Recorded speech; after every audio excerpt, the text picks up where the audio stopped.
할렐루야. 할렐루야. 한 주간 평안하셨습니까? 우리 옆에 있는 분들과 인사하겠습니다. 우리 인사할 때 그렇게 인사하겠습니다. 우리를 온전히 드립시다. 그렇게 인사하겠습니다. 누구에게 드려야 되겠습니까? 하나님께 드리자는 겁니다. 여러분, 우리는 하나님을 예배하는 예배자입니다. 그런데 하나님께서 우리의 예배에서 진정으로 받기를 원하시는 것이 있는데 그것이 무엇이겠습니까? 바로 우리 자신이라는 겁니다. 우리의 중심과 우리의 삶을 받기를 원하신다는 것입니다. 그렇기에 우리가 하나님께서 진정으로 원하시는 우리 자신을 산 제물로 하나님께 드림으로 하나님께 칭찬받는 그러한 거룩한 예배자 우리 모두가 되실 수 있기를 주님의 이름으로 축복합니다. 여러분, 우리는 하나님을 믿고 예배하면서 하나님께서 진정으로 기뻐하고 진정으로 받기 원하시는 것이 무엇인지를 잘 알고 있습니다. 그런데 문제는 하나님께서 정말로 원하시는 것이 무엇인지를 잘 알고 있으면서도 하나님께서 받기 원하시는 것은 드리지 않고 그저 드리기 편한 것, 내가 가지고 있는 것 중에 쉽게 꺼낼 수 있는 것을 하나님께 드릴 때가 많이 있는 것을 보게 됩니다. 분명 하나님은 우리를 받기 원하시는데 우리는 우리가 아닌 우리가 쉽게 꺼낼 수 있는 것, 물질이나 예배 시간에 맞춰서 참석하여 드리는 작은 시간만을 드릴 때가 더 많이 있는 것을 보게 됩니다. 하지만 우리가 분명히 기억해야 될 것은 우리 하나님께서 그렇게 드려지는 그것으로 드리는 우리의 예배를 때로는 참고 받으시기는 하지만 진정으로 원하시는 하나님의 참된 모습은 아님을 우리는 기억해야 될 것입니다. 여러분, 오늘 본문 말씀에서 신앙의 참패를 경험했던 이스라엘에게 하나님은 드디어 하나님의 언약궤가 이스라엘 땅으로 돌아오도록 은혜를 베푸시고 계십니다. 이스라엘은 계속 하나님의 은혜를 받지 못하는 암흑의 시대를 살고 있었습니다. 우리가 이전에서 함께 살펴봤던 3장 말씀 1절에 보시면 하나님은 백성들에게 아무 말씀도 하지 않으시고 또한 아무 기적도 내리지 않았다라고 말씀합니다. 이러한 영적인 암흑기의 원인은 표면적으로는 누구의 제약 때문이었습니까? 엘리 제사장과 그의 두 아들의 제약 때문이었습니다. 엘리의 두 아들들은 하나님의 예배를 멸시하고 신앙적으로 부패하며 타락한 상태에 있었습니다. 그리고 그들의 아버지였던 엘리 제사장은 이 두 아들을 제대로 가르치지 못하고 그저 방관만 하고 있었다는 것입니다. 그런데 하나님께서 침묵하신 것이 이런 영적인 지도자들의 타락 때문만이었느냐? 그렇지가 않았음을 오늘 말씀을 통해서도 우리에게 말씀합니다. 이 암흑기는 바로 그 영적 지도자들을 비롯하여서 그들로 시작해 이스라엘 모든 백성들이 하나님의 백성이 하나님을 왕으로 진정으로 섬기지 않고 하나님을 떠나 살아가고 있었기 때문이라는 것입니다. 이러한 이스라엘의 영적 상태의 결과로 하나님은 이스라엘에게 패배를 안겨주셨습니다.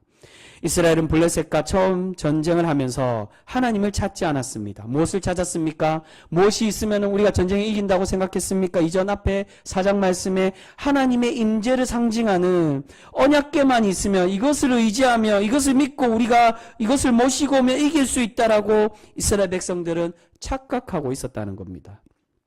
바로 앞에서 말씀드린 우리의 모습과 같이 우리가 하나님을 찾고 하나님과 만나고 교제해야 되는데 쉽게 하나님과 교제하는 방법이라고 물질만 드리고 시간만 드리는 것과 같은 그러한 방법으로 하나님을 찾고 구하고 있었다는 것입니다.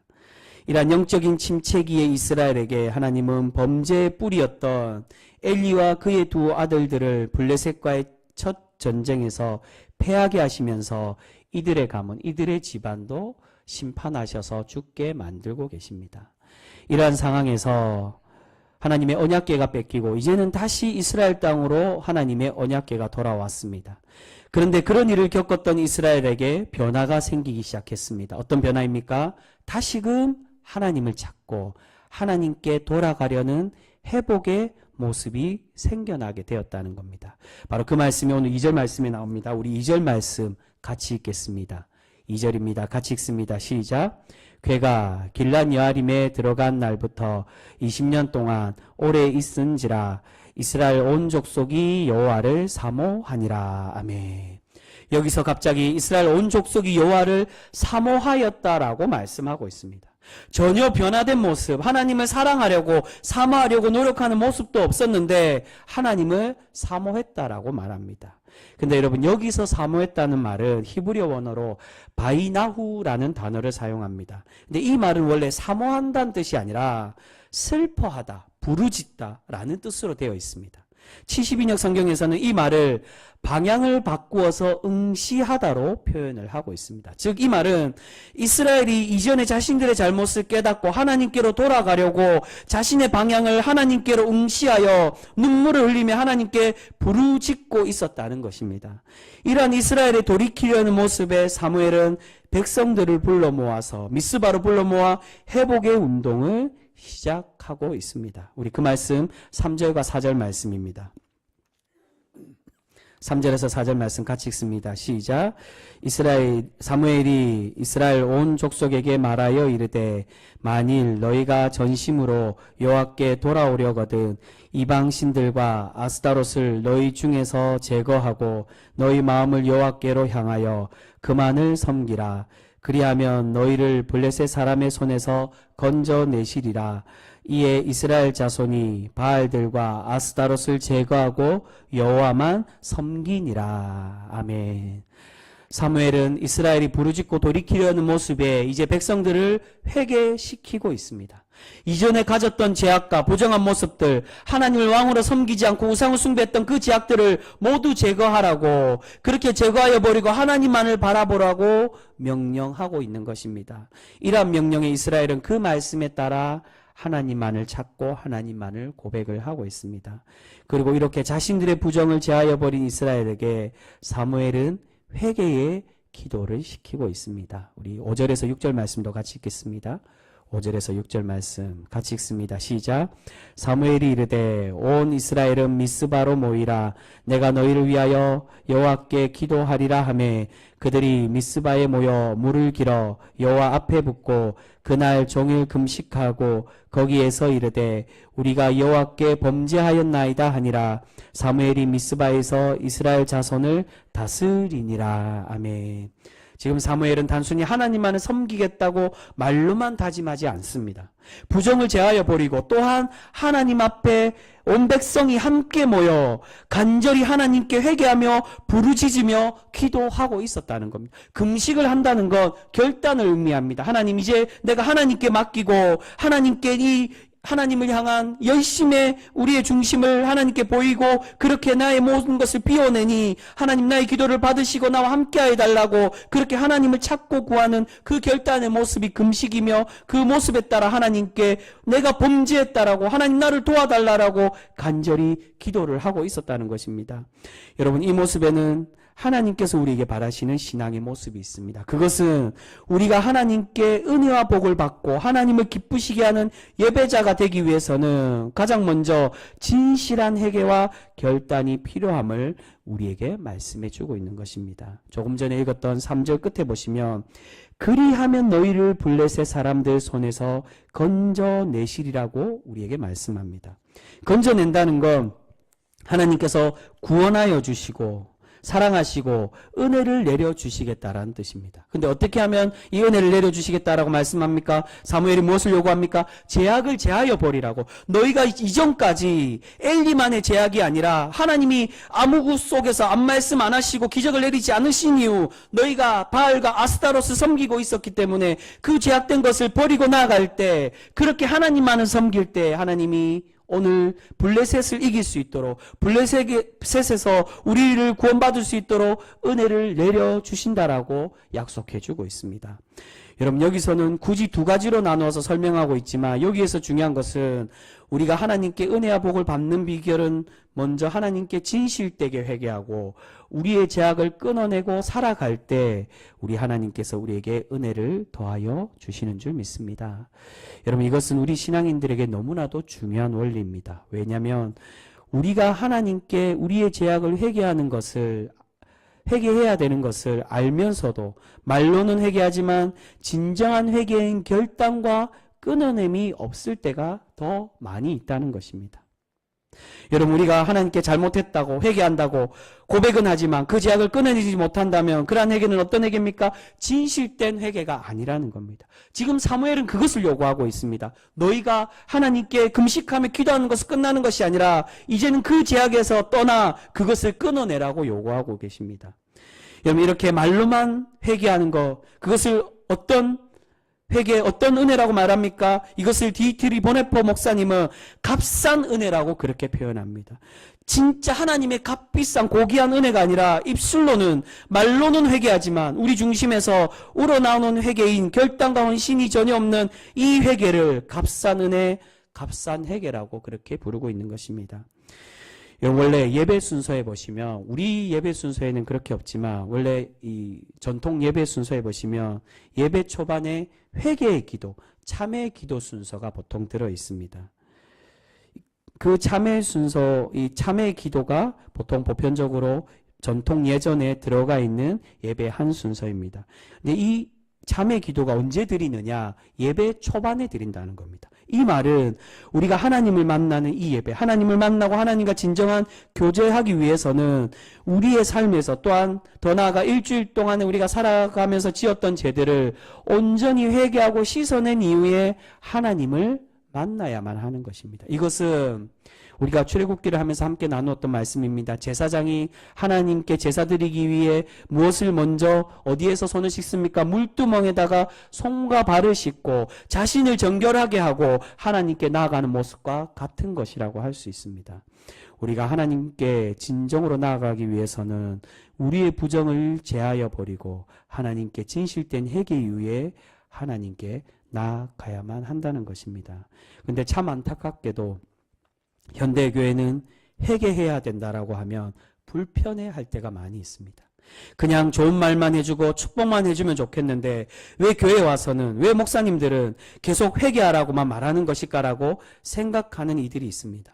좋은 말, 유머와 농담을 섞어서 그러한 설교를 하면 좋겠는데, 귀에 듣기에 달콤한, 또는 축복의 설교를 하는 그러한 말만 하면 좋겠는데, 그러한 목회자, 그러한 이야기를 하는 목회자들은 더 많이 인기가 있고, 그렇지 못한 목회자들은 인기가 없을 때가 많이 있습니다. 그런 것을 요구하는 성도들이 이 시대에 생각보다 너무나도 많이 있습니다. 여러분, 저도 소비자의 요구에 의해서 그렇게 할 수도 있습니다.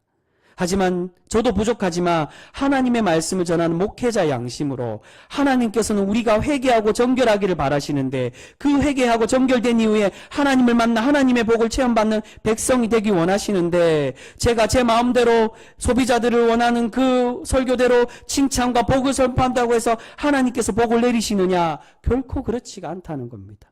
여러분, 저 또한 그렇게 칭찬과 복의 설교 할 수도 있습니다. 그런데 그렇다고 해서 복을 내리는 것이 결코 아닙니다. 목사는 복을 말로는 선포할 수 있어도 복은 누가 내리신다는 겁니까?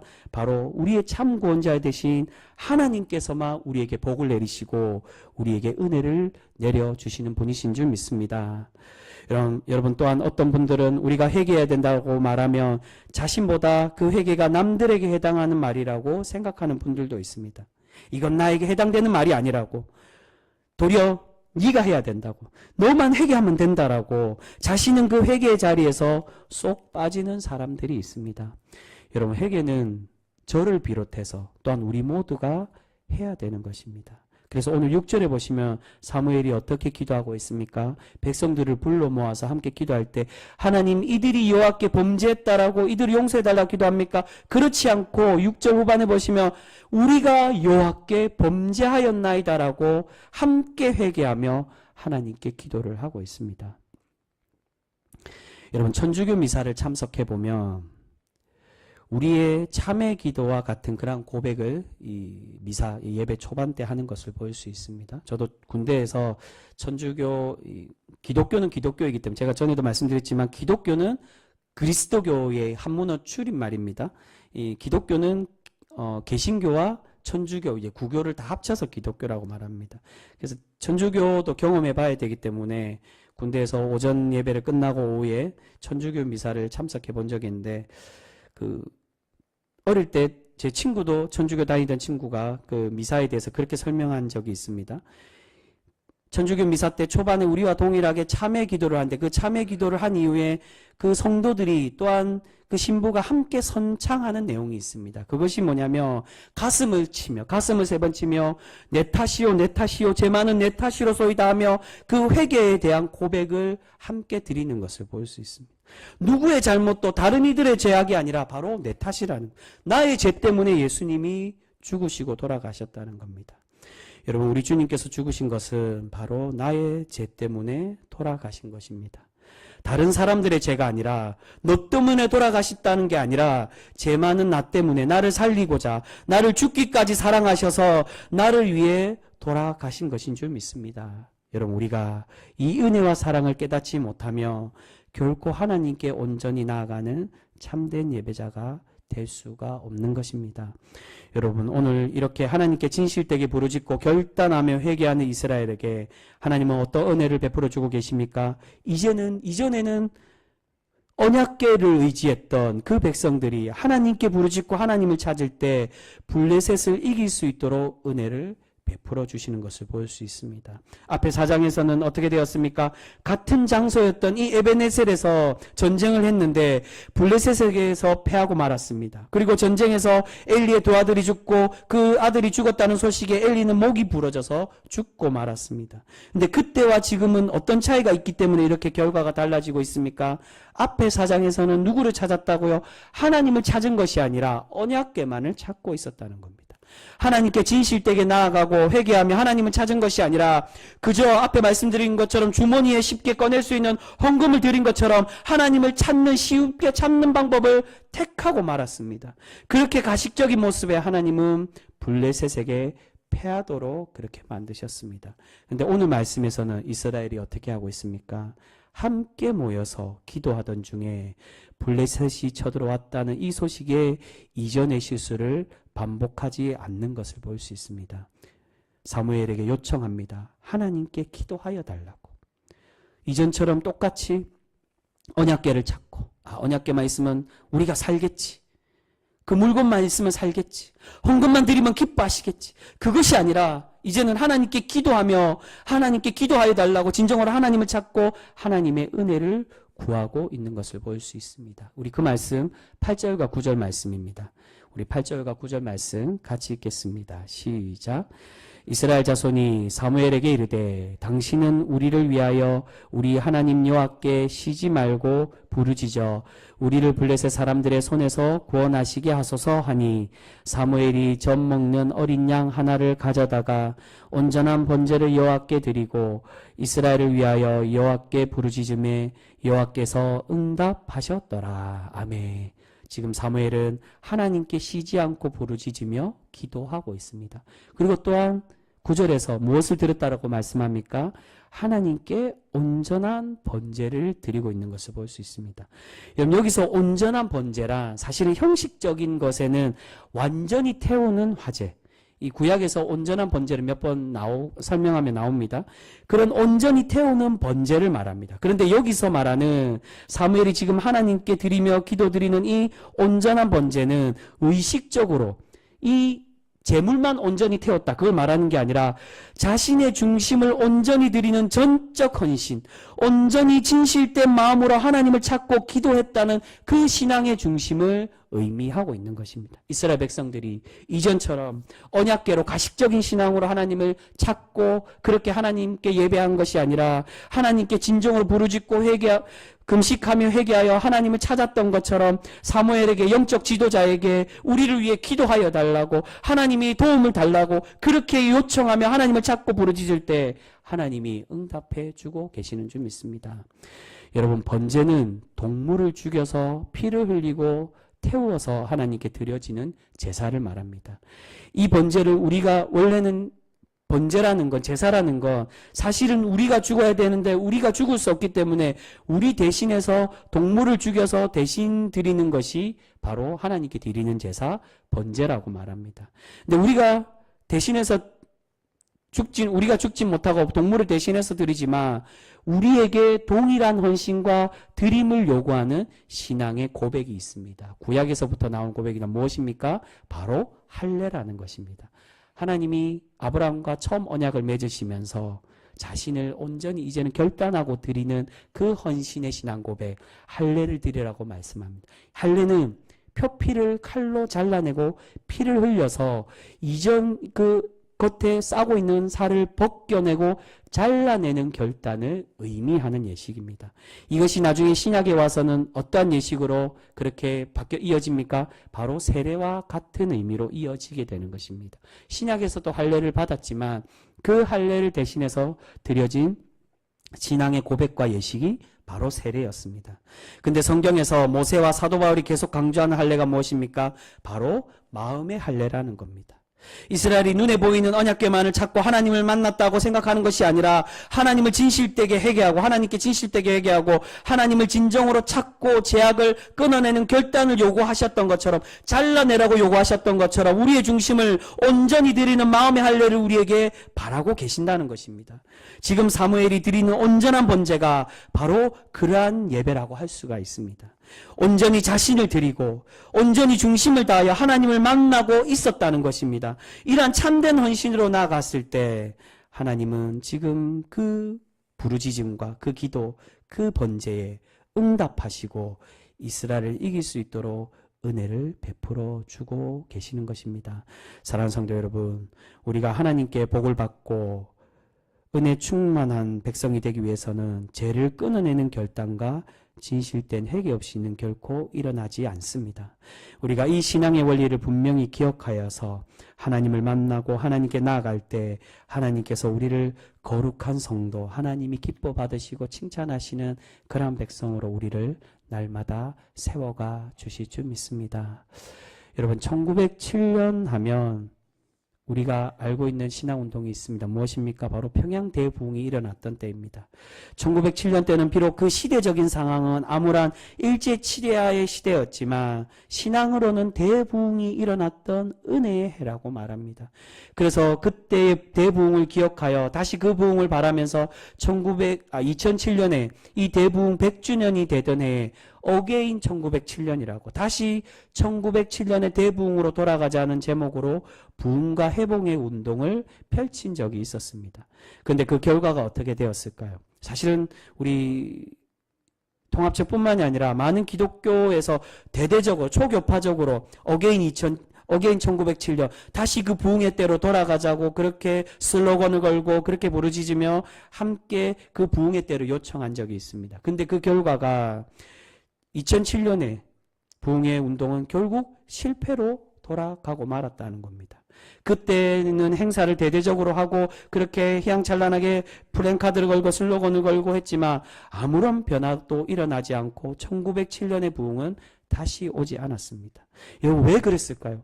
왜 1907년의 부흥으로 다시 돌아가지 못한 것일까요? 그것은 바로 회개가 없었기 때문이라는 겁니다.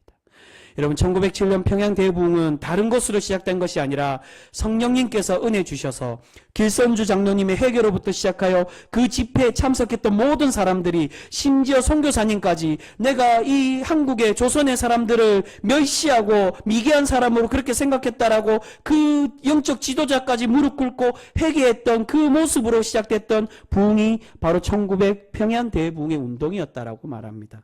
그런데 2007년에는 그러한 회개가 없이 하나님께 부흥만 달라고 기도했던 시대였습니다. 말로는 회개해야 된다라고 말하고 그렇게 이야기는 했지만 대형 교회들은 여전히 하나님보다 많은 부를 자랑하고 부족함이 없던 사람들은 왜 내가 회개해야 되는지 모르겠다라고 이대로 줬사오니라고 생각하며 하나님께 결단하지를 못했습니다. 그래서 결국 2007년의 어게인 대부흥은 실패로 돌아가고 말았다는 겁니다. 사랑하는 성도 여러분, 우리 주님은 하나님과 우리 사이의 화목제물로 우리와 하나님 사이를 화해시키는 중보자로 우리에게 오셨습니다.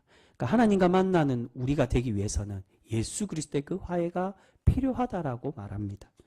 예수님이 없이는, 예수님의 그 희생제물, 예수님의 그 십자가 은혜 없이는 하나님과 우리 사이에 그러한 참된 구원이라고 말하는 그 화목의 모습, 화해의 모습은 일어날 수가 없습니다. 그것은 우리가 하나님께 구원받고 복된 자녀가 되기 위해서는 예수님을 통한 회개, 죄에서 벗어나 하나님과 화목할 때 가능하여짐을 우리에게 말씀하는 것입니다. 그렇게 결코 우리가 회개 없이 구원도 없고 회개 없이는 구원도 없고 회개 없이는 하나님의 은혜도 없다는 것을 우리는 분명히 기억해야 될 줄 믿습니다. 여러분, 우리가 끊어내고 결단해야 될 죄악의 모습은 무엇입니까? 혹여 우리가 끊어내지 못하는 이 이스라엘 백성들이, 사무엘이 이스라엘 백성들에게 요구했던 것처럼 우리가 끊어내고 결단해야 될 그러한 죄악들은 혹여 있지는 않습니까? 우리가 이제 그러한 죄악들을 온전히 끊어내고 하나님만을 온전히 바라봐 우리가 하나님께 칭찬받는, 하나님께서 오늘 이스라엘 백성들에게 약속해 주셨던 에베네셀의 하나님이 되어주셔서 지금까지 이 시간까지 이곳까지 인도하여 주시고 또한 앞으로도 우리와 함께 동행하여 주실 그 하나님의 은혜로 우리에게 날마다 만나 주시고 우리에게 찾아와 주실 줄 믿습니다. 사랑하는 성도 여러분, 아무쪼록 우리가 적선하듯이 하나님을 그저 내가 교회만 나오면 하나님을 만날 수 있겠지, 중심 없는 예배, 결단 없는 헌신이 아닌 하나님을 진실되게 만나기 위하여 우리의 끊어내야 될 죄악들을 끊어내고 그것들을 다 하나님께 내려놓고 참된 은혜의 백성으로 살아가 하나님께 칭찬받는 복된 우리 귀한 병성교회 모두가 되실 수 있기를 주님의 이름으로 축복합니다. 기도하겠습니다.